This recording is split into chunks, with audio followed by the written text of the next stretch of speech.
All right, so we're going to do two topics today. The first is L'Hopital's rule. Everything in math is either named after the person that came up with it or sounds like exactly like what it is. This is the guy that made that rule. And then we're going to do implicit differentiation. These two topics really don't have anything to do with each other. I can never find like a good place to put L'Hopital's rule because you have to have learned how to take a derivative in order to do it, but it's actually a limit thing. So I can't teach it with limits because you haven't learned all the derivative rules yet. So I have to find some other place to put it in. So it's going to go in here. So these two topics don't really have much to do with each other, but I have to teach them both. So today is going to be the day that we do that. All right, so we're going to do L'Hopital's rule first. So this rule is when you're doing limits and you end up with an indeterminate form. So remember that was 0 over 0, and that means there's a hole in the graph. But you could also end up with infinity over infinity. And so those are the two indeterminate forms that L'Hopital's rule is used for. If you want to Google and look up other indeterminate forms, there are all kinds of crazy ones like infinity to the 0 power, 0 to the 0 power, infinity to the infinity power. There's lots of stuff out there. It's nuts. But these are the two that we're going to deal with here in this class. Right? So here's what L'Hopital's rule says. We have limit as x goes to c, and c would just be, some number. When we get to do a problem, it'll be limit as x goes to 3 or something like that. Of f of x over g of x. So you have, a fraction. When it equals one of these indeterminate forms, it has to come out to one of these or you can't use the rule. If it comes out to anything else other than one of these, you cannot use this, right? So it has to be one of these. But if it does come out to that, then you can do limit as x goes to c of f prime over g prime. So notice it is not a quotient rule. You do the derivatives of the numerator and denominator separately. You might be like, why on earth would that be even helpful? It's helpful because every time you take a derivative, you drop a degree, so it ends up making the problem simpler and simpler.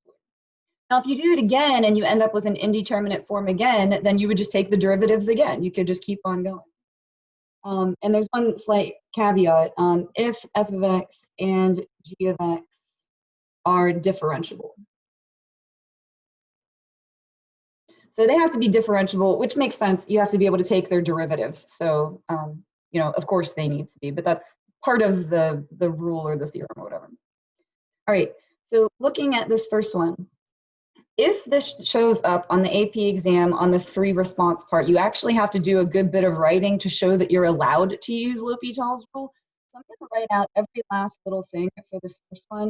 And then for the others, I'm going to let you not write so much, but just be aware if this does show up on the AP exam, you have to do a lot of explaining to show that you're allowed to use this rule. So you have to show that it comes out to one of these indeterminate forms. But here's the thing. They won't let you write equals 0 over 0 or equals infinity over infinity because it's not technically a number. So you can't set something equal to it. So what you have to do is look at the numerator and denominator separately. So we're going to do limit as x goes to 1 of just the numerator. And so if we plug 1 into that, we're going to get 1 minus 4 plus 3, which will be 0. And then we're going to do limit as x goes to 1 of just the denominator. So I'm just going to look at them both separately. So if I plug 1 in there, 1 plus 3 minus 4 will also be 0. And so then we know we're allowed to use L'Hopital's rule. Okay, so it's going to be limit as x goes to 1. And we're going to do the derivatives separately. So what would be the derivative of just the numerator, guys? Just the top part of this. What would that derivative give us?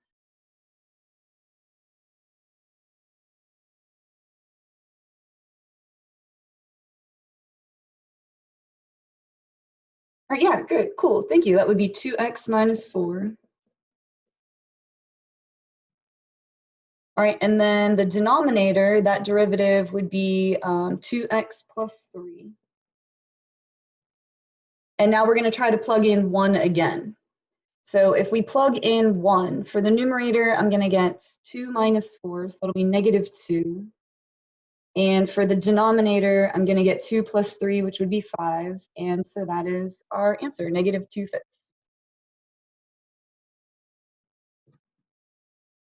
All right, so let's try that again. And I'm not going to make you write it out separately for every single one. I kind of have a little shorter way to write it, but if it shows up on the AP exam, you want to write them separately like that so that they'll give you full credit. All right, so here, if you try to plug in 0, e to the 0 is going to be 1. Any number to the 0 power is 1. Minus 1 would be 0.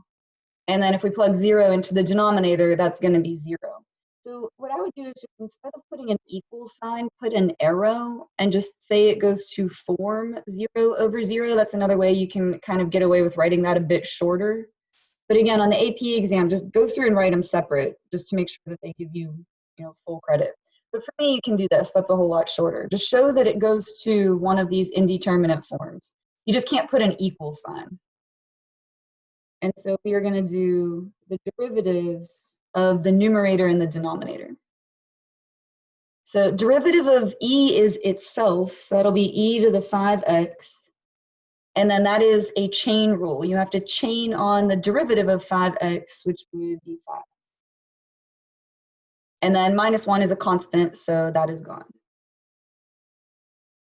And then for the denominator, okay, cool, what's that derivative? What's the derivative of just x? Yeah, good, that would be 1. So again, that's why taking a derivative is helpful, is because it usually simplifies the problem a bit. All right, now we can try to plug in 0. E to the 0 would be 1, times 5 would be 5, and then divided by 1 would still be 5. So 5 is our final answer. All right, here, if we try to plug in 0, we'll get square root of 25, which is 5, minus 5, which is 0, over 0. So this goes to form 0 over 0. And so we're going to do the derivatives. So derivative of square root is 1 over 2 square root. Again, you do that one a lot, so you do well just to know that one. It's 1 over 2 square root. Now there is a chain rule. You would chain on the derivative of x plus 25, but the derivative of x is just 1, and 25 is a constant, so that would be gone. So your chain rule would just be times 1. So it happened, but I'm not going to write it. It's just times of 1. All right, minus 5 is a constant, so that's gone.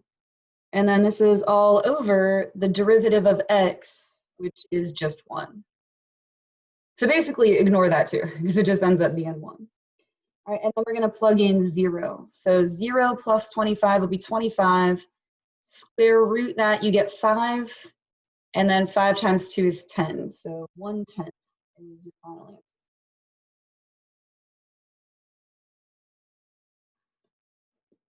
All right, so here, we're not plugging in infinity. That's not a thing.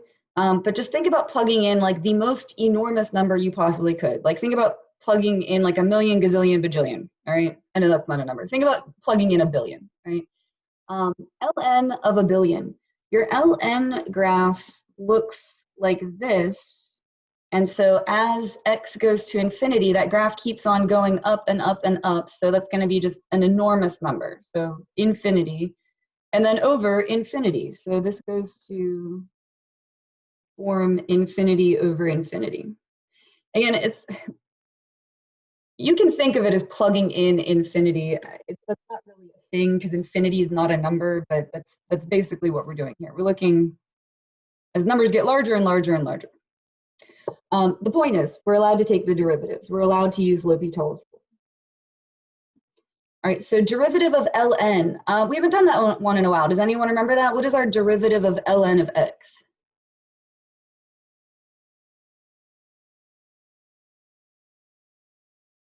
Good, nice job, guys. 1 over x, sweet. All right, over, and then derivative of x is 1. So again, you can kind of just ignore that. And so once again, we're going towards infinity. Think about plugging in the largest number your imagination can accommodate. you would have 1 trillionth, or like 1 billionth. Essentially something very, very, very teensy tiny, and so that is going to go to 0. Like if I offered you 1 trillionth of a piece of cake, you'd be like, gee, thanks, because that is essentially nothing. All right, so next one. This isn't set up so that we can use L'Hopital's rule. You have to have a fraction because you have to end up with 0 over 0 or infinity over infinity. So I'm going to need to rewrite this one first. So this is going to be limit as x goes to infinity. And what I can do, because this exponent is negative, that means I can bring that down to the denominator. So this I can rewrite as x over e to the x.